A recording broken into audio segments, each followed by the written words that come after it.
If you're a founder, a leader, anyone trying to build something meaningful, you know this feeling. That feeling of being totally and completely stuck, paralyzed. You tell yourself you're confused about the next big move.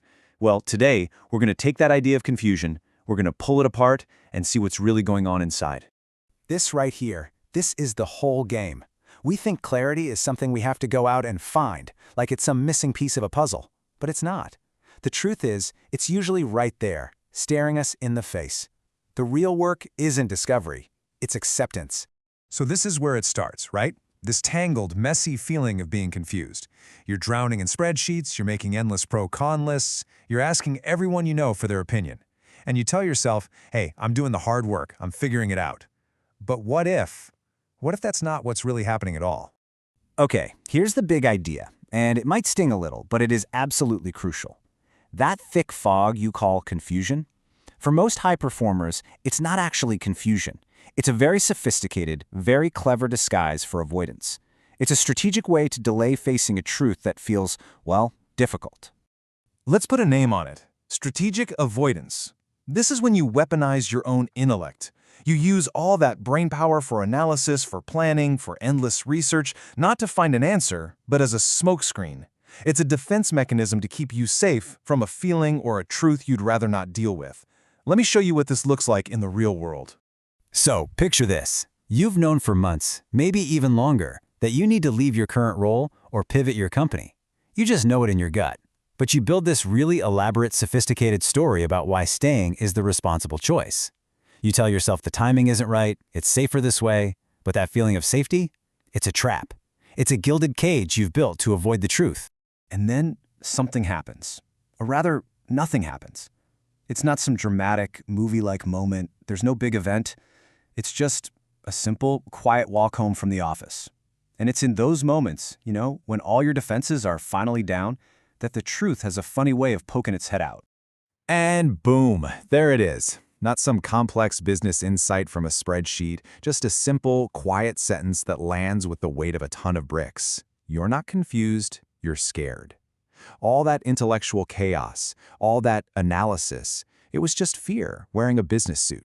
And that's the whole lesson, right there.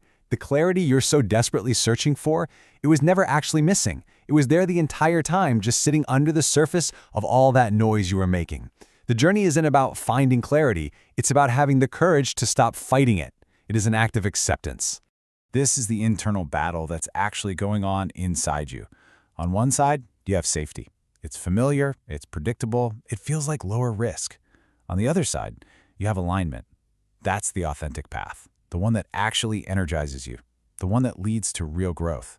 It's also way, way scarier.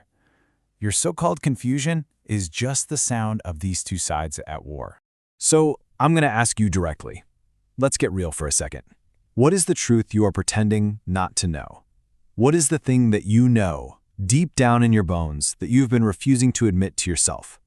I want you to actually pause and think about it, maybe even write it down. Okay, so we've diagnosed the problem. We've put a name to the monster, it's strategic avoidance. So now what? How do we actually fix this? How do we make that all-important pivot from avoidance to a place of what we call grounded honesty? It's actually a pretty simple three-step process. Step 1, acknowledge the fear. Stop calling it confusion or uncertainty. Call it what it is, fear. Just saying the word out loud takes away a lot of its power. Step 2, name the truth. The one you just wrote down, say it. I need to leave my co-founder. This business model isn't working. Give it a voice.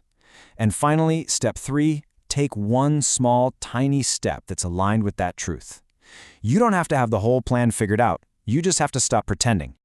And please remember this, that moment of acceptance, of admitting the scary truth, that's not the finish line. That's the starting gun. That's the moment you finally get your compass back. Clarity isn't the destination. It's the beginning of having a real direction.